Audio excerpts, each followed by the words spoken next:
I never thought my own husband would raise his hand against me. Not in 1,000 years. But that evening, in front of his mother in our own living room, he did. And the sound of that slap still echoes in my ears, even now, months later. My name is Claire.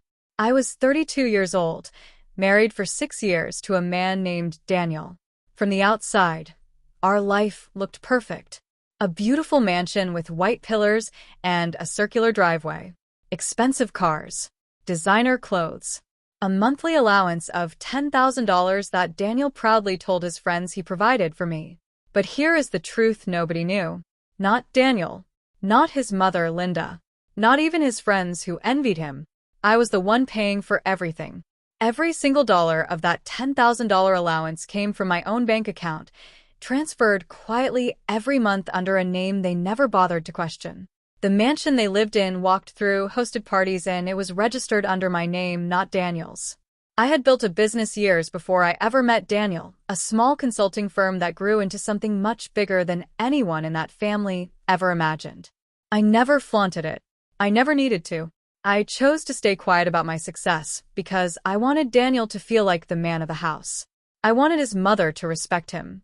I thought humility was love. I thought hiding my strength would protect his pride. It cost me everything that night. It started as a small disagreement. Linda, my mother-in-law, had been living with us for almost a year after her husband passed away. At first, I welcomed her with open arms. I cooked her favorite meals. I gave up my own quiet evenings so she would feel less alone. But slowly, her comments turned sharp. She criticized how I dressed, how I spoke, how I ran our home, a home she didn't know I actually owned. That evening, she crossed a line. She said I was lucky to have married into their wealth, that I should be more grateful, more obedient, more silent. I tried to stay calm. I really did. But after months of swallowing insults, something in me finally spoke up. "This isn't your money, Linda," I said quietly. "None of this belongs to Daniel either." I shouldn't have said it like that. Not because it wasn't true, but because I forgot how fragile pride can be in a house built on lies. Daniel came running from the other room before I even finished my sentence. His face was red, his eyes wild with a fury I had never seen before. And before I could explain, before I could even breathe, his hand struck my face. "Get out of here," he shouted, his voice shaking the walls. "How dare you disrespect my mother in my house?" His house. I stood there, my cheek burning, my ears ringing, staring at the two people I had given everything to. Linda didn't even flinch. She looked almost satisfied, like she had been waiting for this moment. I didn't cry. Not right then. I just looked at Daniel, at the man I had loved, supported, and silently carried for 6 years, and I felt something inside me shift. Not break, shift. Like a door quietly closing forever. I walked out of that room without a word. But in my mind, the real story was just beginning. Section 2. The woman they never knew. To understand how we got here, you need to know who I really was before Daniel ever knew my name. To understand how we got here, you need to know who I really was before Daniel ever knew my name. I grew up in a small town, raised by a single mother who worked 2 jobs just to keep food on the table. We didn't have much, but we had each other, and my mother taught me one lesson above all else. Never depend on anyone for your worth or your survival. I carried that lesson with me through college, through years of working nights while studying during the day, through the slow and painful build of my first small business. By the time I turned 26, my consulting firm had grown from a one-woman operation in a tiny rented office into a respected company working with corporate clients across 3 states. I met Daniel at a charity dinner. He was charming, confident, and from a family with old money, or so everyone assumed. He talked about his family's business ventures, his mother's social standing, his father's connections. I found him interesting, even exciting. I never once tried to impress him with my own success. In fact, I deliberately kept it quiet. Why? Because I had seen what happened to other successful women in relationships. I had watched friends get reduced to their bank accounts, watched men either feel threatened or entitled once they learned the truth. I wanted Daniel to love me for who I was, not for what I had. So when we got married, I made a quiet decision. I would let him believe he was the provider. I would let him feel proud, strong, in control. I transferred money into joint accounts under careful, untraceable names. I purchased the mansion through a private trust set up by my own lawyer, with my name as the sole owner, but I let Daniel believe it was a family inheritance, arranged through his late father's old business partner. It was a lie built from love, not malice. I thought I was protecting his ego and our marriage. But lies, even loving ones, have a way of rotting from the inside. As the years passed, Daniel grew more comfortable, then more careless, then more entitled. He stopped asking where the money came from. He stopped wondering how a man with no real job of his own could afford such a lifestyle. He simply accepted it as his right. And Linda, his mother, fed that entitlement every single day. She would tell him stories of how their family used to be important, how they deserved respect, how a wife's duty was to support her husband no matter what. She never asked where the money truly came from either. She simply enjoyed it. I watched all of this happen slowly, quietly, like a fire building under a house no one thought would ever burn. By the time that slap landed across my face, I realized something painful but clear. The version of Daniel I fell in love with, the humble, grateful man from our early days, had been replaced by someone shaped entirely by comfort he never earned. That night, after he hit me, after Linda watched without a flicker of sympathy, I packed a small bag and drove to a hotel across town. I sat on the edge of the bed, staring at my reflection in the mirror, the faint red mark still visible on my cheek. And for the first time in 6 years, I asked myself a question I should have asked long before. What am I protecting, and who is it actually protecting? The answer came to me with a chilling clarity. I wasn't protecting our marriage anymore. I was protecting his comfort, his pride, his illusion of power. And it was time that illusion ended. I didn't return home the next day, or the day after that. Daniel called me 43 times within the first 24 hours. His voicemails went from angry to apologetic to desperate. "Claire, please come home." I didn't mean it. My mother said something that pushed me too far. "Please, let's talk." I listened to every single one. Not because I was considering forgiveness, but because I needed to understand exactly who I was dealing with now. There was no real apology in those messages. Just fear.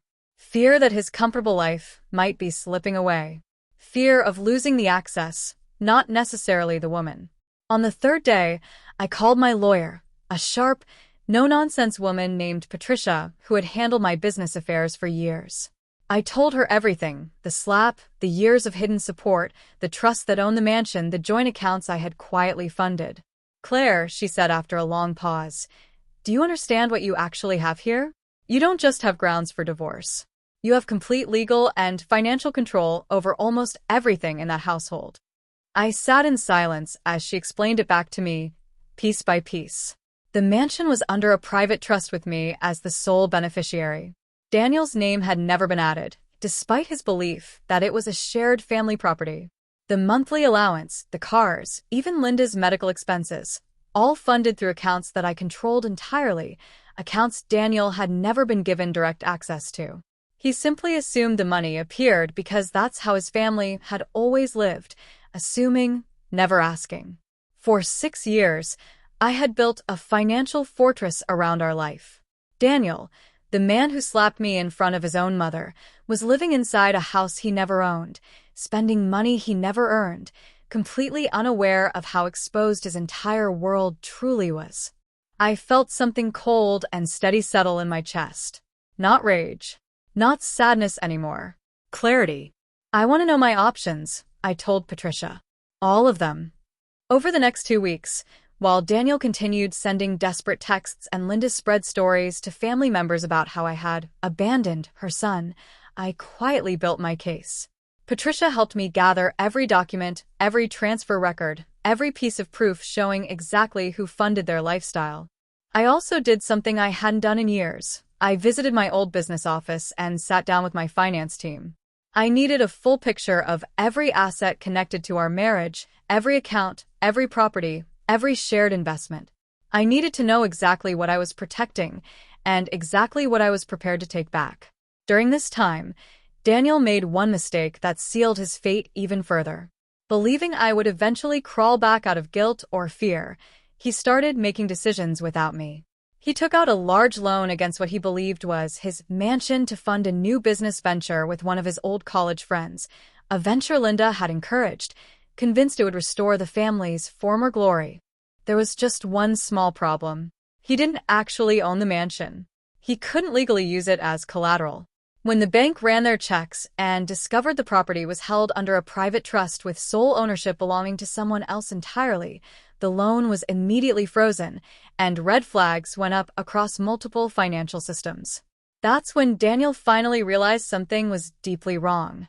He called me, his voice shaking in a way I had never heard before. "Claire, there's some mistake with the house paperwork. The bank says they can't verify our ownership. Did you sign something? Did you change something?" I sat quietly on the other end of the line, feeling the weight of 6 years of silence finally lifting. "There's no mistake, Daniel," I said calmly. "You should ask your mother how comfortable she's been living in a house that was never yours to begin with." I hung up before he could respond. Daniel showed up at my office 3 days later, disheveled, his usual confidence completely gone. He stood in front of my assistant's desk, demanding to see me, his voice loud enough that other employees turned to look. I agreed to meet him, not out of weakness, but because I wanted him to hear the truth directly from me, in a place where I held complete control. He walked into my office and stopped immediately when he saw it. The awards on my wall, the framed magazine feature about my company's growth, the photographs of me shaking hands with major clients. Things he had never once asked to see in 6 years of marriage. This is yours?" he asked, his voice barely above a whisper. "All of it," I said. "Every dollar of that allowance. Every brick in that mansion. Every car you call ours. It's been mine the entire time, Daniel."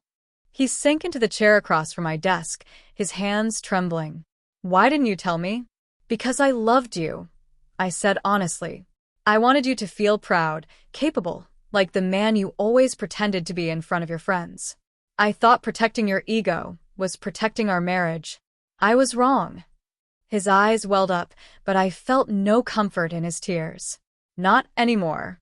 Tears of fear are not the same as tears of remorse. Please, Claire, we can fix this. I'll apologize to you properly. I'll make my mother apologize too. Just don't take everything away." There it was. Even now, his fear wasn't about losing me. It was about losing the life I had built for him. "You slapped me, Daniel," I said quietly, "in front of your mother. And she didn't even flinch.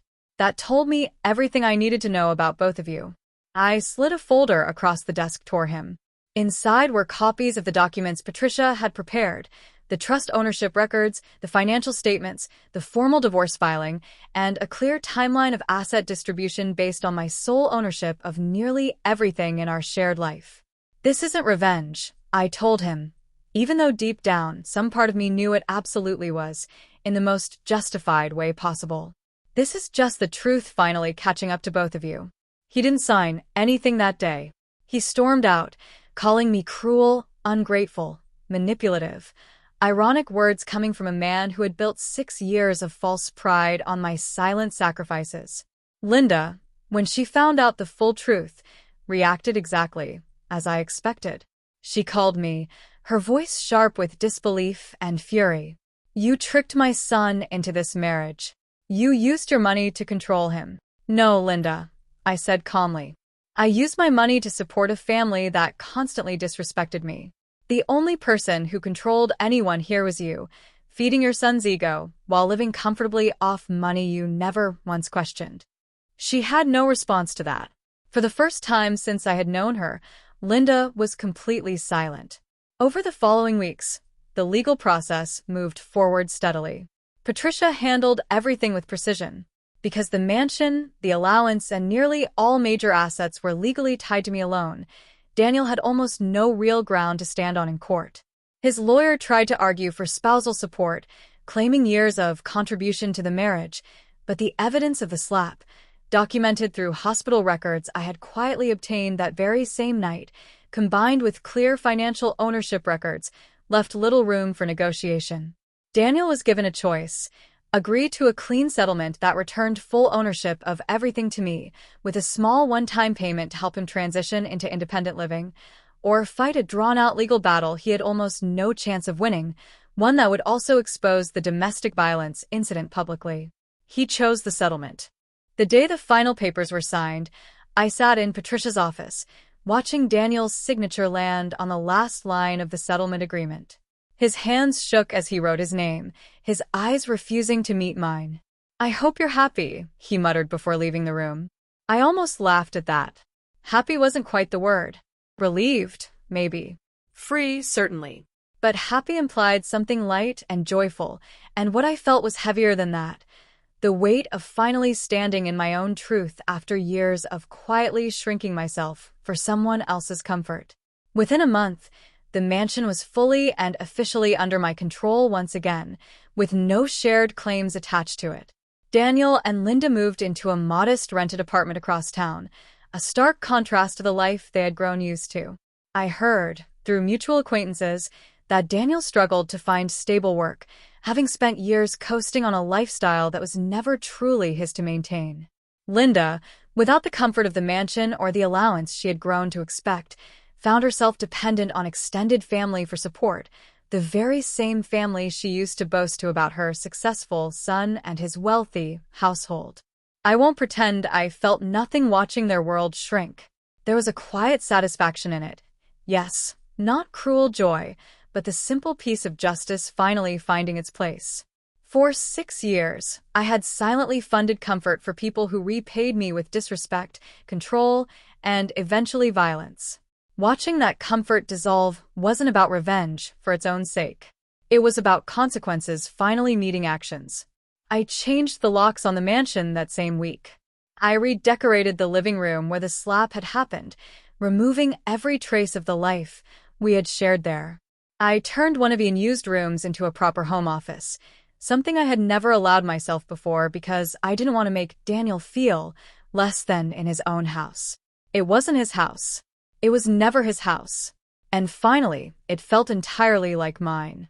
My company continued to grow during this period, almost as if removing the emotional weight of that marriage gave me room to breathe and build even further.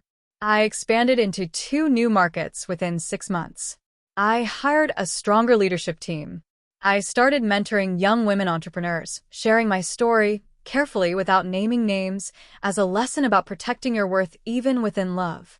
Linda reached out to me once, several months after the divorce was finalized.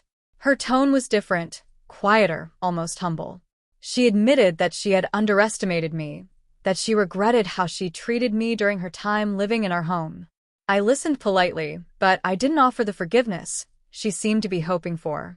Some bridges, once burned by years of disrespect, aren't meant to be rebuilt. I simply told her I wished her well and ended the call. Daniel never reached out again after the divorce was finalized. I heard, much later, through indirect sources, that he eventually found steady work and a smaller, simpler life. Part of me hoped, despite everything, that he found some genuine humility in that simplicity. Pride built on borrowed comfort rarely survives contact with real life, and I hoped the experience taught him something true, even if it came at a painful cost. Looking back now, I often think about that single moment, the sound of that slap, the silence from Linda, the cold shock on my cheek. It was a painful breaking point, but it was also the moment that finally pushed me to stop shrinking myself for the comfort of people who never truly valued me. I think about the years before that, the quiet sacrifices, the hidden transfers, the humility I mistook for love. I don't regret loving Daniel once. I don't regret wanting to support him. But I deeply regret hiding my own strength so completely that it allowed both him and his mother to forget, or perhaps never truly understand, exactly who I was. There's a lesson in this story that I carry with me every single day now, one I hope reaches anyone listening who might be quietly shrinking themselves in their own relationships, hiding their strength to protect someone else's pride. Love should never require you to disappear. Support should never become a weapon that someone else uses against you.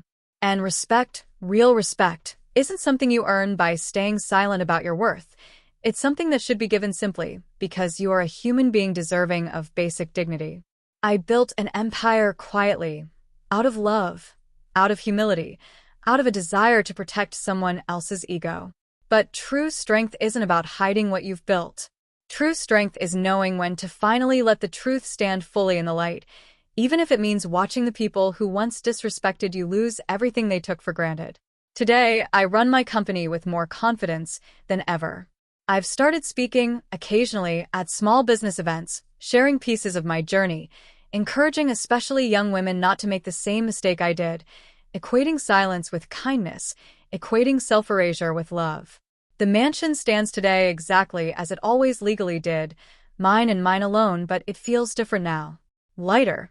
Truer. The walls no longer carry the weight of a lie I built out of misplaced devotion. If there's one thing I want anyone listening to take from my story, it's this. Never let your kindness convince others that your strength doesn't exist. Never let your love become an excuse for someone else's cruelty. And never, ever apologize for finally standing in the truth of who you are, no matter how long you've kept it quiet. Because in the end, the truth always finds its way to the light. And when it does, it doesn't just expose those who wronged you. It sets you completely, finally free.